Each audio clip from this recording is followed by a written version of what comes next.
नमस्कार दोस्तों, राधे राधे। शुक्रवार को माँ संतोषी का दिन माना जाता है। इस दिन माँ संतोषी के व्रत और पूजा का भी विधान होता है। माँ संतोषी को दुर्गा माँ के सबसे शांत और कोमल रूपों में से एक माना जाता है। अब सुने संतोषी माता की व्रत कथा। एक बुढ़िया थी जिसके 7 बेटे थे। उसमें से 6 कमाने वाले थे और एक कमाता नहीं था। वह बुढ़िया उन 6 को अच्छी रसोई बनाकर बड़े प्रेम से खिलाती और 7वें को बचा कुचा जूठन खिलाती, परंतु वह बहुत भोला था, मन में कुछ विचार नहीं करता था। जो उसकी माँ देती थी वह खा लेता था। एक दिन उसकी पत्नी ने बोला, देखो मेरी माता को मुझसे कितना प्रेम है। उसने कहा, हाँ तुम्हें सभी का जूठन जो खिलाती है, फिर भी तुम ऐसा कहते हो। तो पति ने कहा, नहीं मेरी माँ ऐसा नहीं कर सकती। तो पत्नी ने कहा, चाहो तो कुछ समय आने पर देख सकते हो।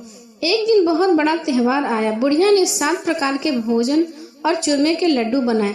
7वां लड़का यह बात जांचने के लिए सिर को दुखने का बहाना करके पतला कपड़ा ओढ़कर और रसोई घर में सो गया और देखने लगा कि माँ क्या करती है। माँ ने उनको बहुत अच्छे आसन पर बिठाया और 7 प्रकार के भोजन और लड्डू परोसे उनके 7 भाइयों को। वह उन्हें बड़े प्रेम से खिला रही थी। जब वे उठ के गए तो माँ ने उनकी थालियों के जूठन इकट्ठी की और उनमें से एक लड्डू बनाया और फिर 7वें लड़के से बोली, अरे बेटा आ रोटी खा ले। तो बेटे ने देख लिया और उसे बहुत दुख हुआ कि मेरी माँ मुझे अपने भाइयों का जूठन खिलाती है। वह बोला, मैं भोजन नहीं करूँगा माँ, मैं अब इस घर में तभी भोजन करूँगा जब मैं कुछ कमा कर लाऊंगा। मैं परदेश जा रहा हूँ। माँ ने कहा, अगर कल जाना है तो आज ही चला जा। वह घर से निकल गया। चलते समय उसे अपनी पत्नी की याद आई जो गौशाला में कपड़े धो रही थी और कंडे थाप रही थी। वह बोला, मैं विदेश जा रहा हूँ, आएंगे कुछ काल, तुम रहियो संतोष से, धर्म अपने पाल। इस पर उसकी पत्नी बोली, जायो पिया आनंद से, हमारी सोच हटाए, राम भरोसे हम रहे, ईश्वर तुम्हें सहाय। देहु निशानी आपने, देखूं धरू मैं धीर, सुही हमारी ना बिसरियो, रखियो मन गंभीर। इस पर वो लड़का बोला, मेरे पास कुछ नहीं है, यह अंगूठी है सो ले लो और मुझे भी अपनी कोई निशानी दे दो। वह बोली, मेरे पास क्या है, यह गोबर भरे हाथ है। यह कहकर उसने उसकी पीठ पर गोबर भरे हाथ को थाप मार दी। वह लड़का चला गया। ऐसा कहते इसी कारण से विवाह में पत्नी पति के पीठ पर हाथ पर छापा मारती है और यह प्रथा सदियों से चली आ रही है। चलते समय वह दूर देश में पहुंचा। वह एक व्यापारी की दुकान पर जाकर बोला, भाई मुझे नौकरी पर रख लो। व्यापारी को नौकर की जरूरत थी। अंत वह बोला, तनख्वाह कम देंगे पर तुम रह जाओ। तब लड़का मान गया। वह सवेरे 7 बजे से लेकर रात के 12 बजे तक नौकरी करने लगा। थोड़े ही दिनों में सारा लेन देन और हिसाब किताब करने लगा। सेठ के 7-8 नौकर चाकर खाने लगे। सेठ ने उसे 2-3 महीने में आधे मुनाफे का हिस्सेदार बना दिया। 12 वर्ष में वह नामी सेठ बन गया और उसका मालिक उसके भरोसे काम छोड़कर कहीं बाहर चला गया। उधर उसकी औरत को सास और जेठानियां बड़ा कष्ट देने लगी।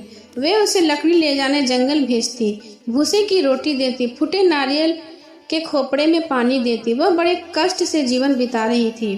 एक दिन जब वह लड़की लेने जा रही थी तो रास्ते में उसने कई औरतों को व्रत करते देखा और पूछने लगी, बहनों ये किसका व्रत है, कैसे करते हैं, इसे क्या फल मिलता है। तो एक स्त्री बोली, यह संतोषी माता का व्रत है, इसे करने से मनोवांछित फल मिलता है। इससे गरीबी, मन की चिंता, राज के मुकदमे, कलह, रोग नष्ट होते हैं और संतान सुख की प्राप्ति होती है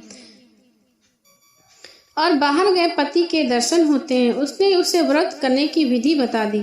उसने रास्ते में सारी लकड़ियां बेच दी, गुड़ चना ले लिया। उसने व्रत करने की तैयारी की। उसके सामने एक मंदिर देखा तो पूछने लगी, यह किसका मंदिर है। वह कहने लगी, यह संतोषी माता का मंदिर है। वह मंदिर में गई और माता के चरणों में लौटने लगी। वह दुखी होकर विनती करने लगी, मैं माँ अज्ञानी हूँ, मैं बहुत दुखी हूँ, तुम्हारी शरण में हूँ, मेरा दुख दूर करो माँ। माँ को उस पर दया आ गई। एक शुक्रवार को उसके पति का पत्र आया और अगले शुक्रवार को पति का भेजा हुआ धन मिला। अब तो जेठ जेठानी और सास नाक सिकोड़ के कहने लगे, अब तो इसकी खातिर बढ़ेगी, यह बुलाने पर भी नहीं आएगी। वह बोली, पत्र और धन आवे तो सभी को अच्छा है। उसकी आंखों से आंसू आ गए। वह मंदिर में गई और माता के चरणों में गिरकर बोली, हे माँ, मैंने तुमसे पैसा कम मांगा था, मुझे तो अपना सुहाग चाहिए। मैं तो अपना स्वामी के दर्शन और सेवा करना चाहती हूँ। तब माता ने प्रसन्न होकर कहा, जा बेटी, तेरा पति जल्दी आएगा। वह बड़ी प्रसन्नता मन से घर गई और घर के काम काज करने लगी। उधर संतोषी माता ने उसके पति को स्वप्न में घर जाने और पत्नी की याद दिलाई। उसने कहा, माँ कैसे जाऊं, परदेश की बात है, लेन देन का कोई हिसाब नहीं है। माँ ने कहा, तेरी बात, सब काम तेरा हो जाएगा, तुम सवेरे नहा धोवा कर तैयार हो जाना और मेरा नाम लेकर घी का दीपक जलाकर अपनी दुकान पर बैठना। देखते देखते सारा लेन देन का काम हो जाएगा, धन का ढेर लग जाएगा। सवेरे उसने अपने सपन की बात सभी को कही तो सब खिल्ली उड़ाने लगे। वे कहने लगे, कहीं सपने भी सत्य होते हैं। पर एक बूढ़े ने कहा, भाई, जैसा माता ने कहा वैसे करने में क्या डर है। उसने नहा धोआकर माता को घी का दीपक जलाकर अपनी दुकान पर बैठ गया। थोड़ी ही देर में सारा लेन देन साफ हो गया, सारा माल बिक गया और धन का ढेर लग गया। वह प्रसन्न हुआ और अपने घर के लिए गहने और सामान लेकर जल्दी से घर को रवाना हो गया। उधर बेचारी उसकी पत्नी रोज लकड़ियां लेने जाती और रोज संतोषी माता की सेवा करती।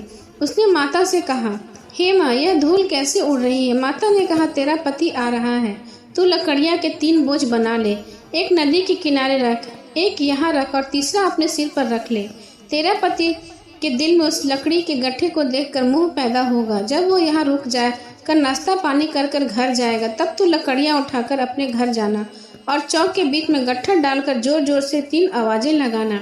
सासू जी, लकड़ियों का गट्ठा ले लो, भूसे की रोटी दे दो और नारियल के खोपड़े में पानी दे दो। आज मेहमान कौन आया है। इनसे माँ के चरण छुए और उसे कहकर अनुसार सारा कार्य किया। तब वो माँ के कहे अनुसार तीसरा गट्ठर लेकर घर गई और चौक डालकर कहने लगी, सासू जी, लकड़ियों का गट्ठर ले लो, भूसे की रोटी दो, नारियल के खोपड़े में पानी दे दो, आज मेहमान कौन आया है। यह सुनकर सास बाहर आकर कपट भरे वचनों से उसे दिए हुए कष्टों को भुलाने के लिए कहने लगी, बेटी, तेरा पति आया है, आ मीठा भात खा, भोजन कर और गहने कपड़े पहन ले। अपनी माँ के ऐसे वचन सुनकर उसका पति बाहर आया और अपनी पत्नी के हाथ में अंगूठी देकर व्याकुल हो उठा। उसने पूछा, यह कौन है। माँ ने कहा, यह तेरी बहू है, आज 12 बरस हो गए, यह दिन भर घूमती फिरती है, काम काज नहीं करती, तुझे देखकर नखरे कर रही है। वह बोला, ठीक है, मैंने तुझे और इसे भी देख लिया, अब मुझे दूसरे घर की चाबी दे दो, मैं उसमें रहूंगा।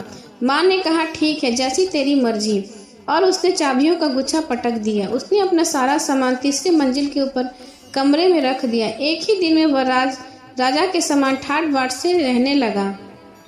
इतने में अगला शुक्रवार आया। बहू ने अपने पति से कहा, मुझे संतोषी माता के व्रत का उद्यापन करना। वह बोला, बहुत अच्छी बात है, जल्दी ही कर लो, उद्यापन की तैयारी कर लेते हैं। उसने जेठ के लड़कों को जीमन के लिए कहा, उसने मान लिया। पीछे से जेठानिया ने अपने बच्चों को सिखा दिया कि तुम खटाई की मांग करना, जिससे उसके अध्यापन पूरा न होगा।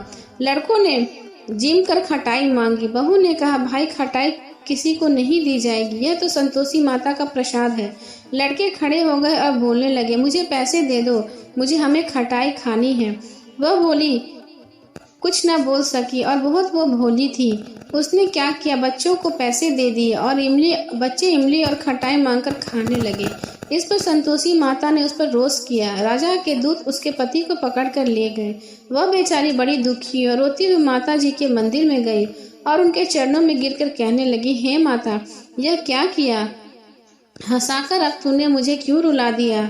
माता बोली, पुत्री, मुझे दुख है कि तुमने अभिमान करके मेरा व्रत तोड़ा है और इतनी जल्दी सब बातों को भुला दिया। वह कहने लगी, माता, मेरा कोई अपराध नहीं, मुझे तो लड़कों ने भूल में डाल दिया, मैंने भूल से उन्हें पैसे दे दिए। माँ, मुझे क्षमा करो, मैं तुम्हारा उद्यापन करूंगी। माता बोली, जा, तेरा पति रास्ते में आता हुआ ही मिलेगा। उसे रास्ते में पति मिला और उसने पूछा कर बोला, राजा ने मुझे बुलाया था, मैं उससे मिलने गया था। वे फिर घर चले गए। कुछ दिन बाद शुक्रवार आया। दोबारा उसके पति की आज्ञा के उद्यापन करने लगी। उसने फिर जेठ के बच्चों को बुलावा दिया। जेठानियों ने फिर वही बात अपने बच्चों को सिखाई। लड़के भोजन की बात पर फिर खटाई मांगने लगे। उसने कहा, खटाई कुछ भी नहीं मिलेगा, आना है तो आओ, नहीं तो मैं ब्राह्मणों के बच्चों को बुला लूंगी। इतना कहकर वह ब्राह्मणों के बच्चों को बुलाकर भोजन कराने लगी। यथाशक्ति उसने दक्षिणा भी दी। संतोषी माता उस पर बड़ी प्रसन्न हुई। माता की कृपा से 9वें मास उसके कोख से एक चंद्रमा के समान पुत्र पैदा हुआ। अपने पुत्र को लेकर वह रोजाना मंदिर जाने लगी। एक दिन संतोषी माता ने सोचा कि यह रोज यहाँ आती है, आज मैं इसके घर चलूं, इसका सासरा देखूं। यह सोचकर उसने एक भयानक रूप बनाया। गुड़ व चने से सना मुख, ऊपर को सूंड के समान होठ, जिन पर मक्खियां भिनभिना रही थी। इसी सूरत में वह उसके घर गई। देहली पे पांव रखते उसकी सास बोली, देखो कोई डायन आ रही है, इसे भगाओ नहीं तो किसी को खा जाएगी। लड़के भागकर खिड़की बंद करने लगे। 7वें की लड़की बहू खिड़की से देख रही थी। वह चिल्लाने लगी, आज मेरी माता मेरे घर आई है। यह कहकर उसने बच्चे को दूध पीने से हटाया। इतने में सास बोली, पगली किसे देखकर उतावली हुई है, बच्चे को भी पटक दिया। इतने में संतोषी माता के प्रताप से वहां लड़के ही लड़के नजर आने लगे। बहू बोली, सासू जी, मैं जिसका व्रत करती हूँ यह वह संतोषी माता है। यह कहकर उसकी सारी खिड़कियां खोल दी। सबने संतोषी माता के चरण पकड़ लिए और विनती करने लगे, हे माता, हम मूर्ख हैं, अज्ञानी हैं, पापनी हैं, तुम्हारे व्रत की विधि हम नहीं जानते, तुम्हारा व्रत भंग करके हमने बहुत बड़ा अपराध किया। हे माता, आप हमारा अपराध क्षमा करो। इस पर माता ने उन पर प्रसन्न हुए और सब कुछ क्षमा कर दिया और माता वहां से अंतर ध्यान हो गई। हे माता, जैसे बहू को फल दिया वैसे सबको देना। प्रेम से बोले, संतोषी माता की जय।